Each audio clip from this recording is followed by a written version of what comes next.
ฮัลโหลสบายดีวันนี้ก็พบกับเจนจิเมโมสบับวันนี้สิมาแบบจังไหนวะเมื่อวานนี้เนาะกับวาเลนไทน์เมื่อวานนี้กระถึก เจนจิกระถึกสุดนะกะไปเบิ่งอยู่ในคลิปของแบงค์เนาะ JDS Channel สิขึ้นในเลยตัวนี้ลองไปเบิ่งนำคลิปตัวนั้นแล้วการเซอร์ไพรส์ในครั้งนี้นะแบบจังไหนวะแบบที่คบกันมา13 ปีนะโด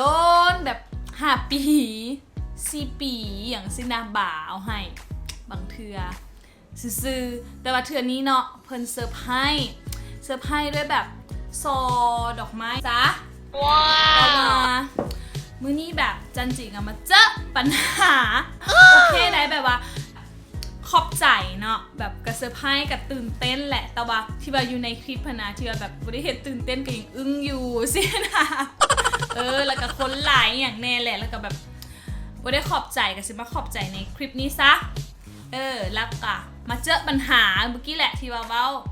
พยายามสิทอดเงินออกมานะเนี่ยเห็นไหม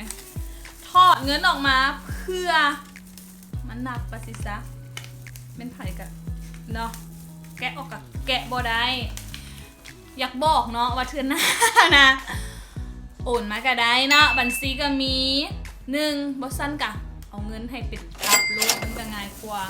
นี่นะมันไผ่เคยเป็นบอหรือว่าแบบมันไผ่ได้ไปนะเป็นคือกันบอแบบนะ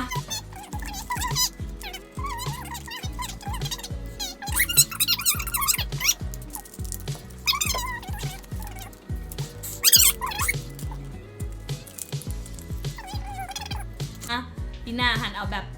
ยืนให้สิเลยเคเลยได้แต่ว่าเอาอันอื่นก็ได้หรืออีหยังก็ได้แฮปปี้ยินดีต้อนรับทุกอย่าง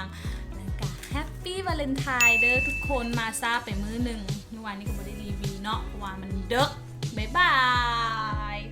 อย่าลืมกดไลค์กดแชร์แล้วก็ติดตามจันจิเมโมในเด้อสิไปให้เด็กน้อยนะแก้ต่อบ่ไหวแล้วบายเดี๋ยวก่อนจะจบคลิปนี้ไปเนาะก็อยากบอกสามีว่าขอบใจหลายๆเด้อสำหรับดอกไม้แล้วก็เงินอยู่ในซอดอกไม้นี่นำเด้อแต่ว่าปีหน้านะไม่ต้องให้แก้มก็ได้เด้อเพราะว่าคันให้บ่ให้ก็หาที่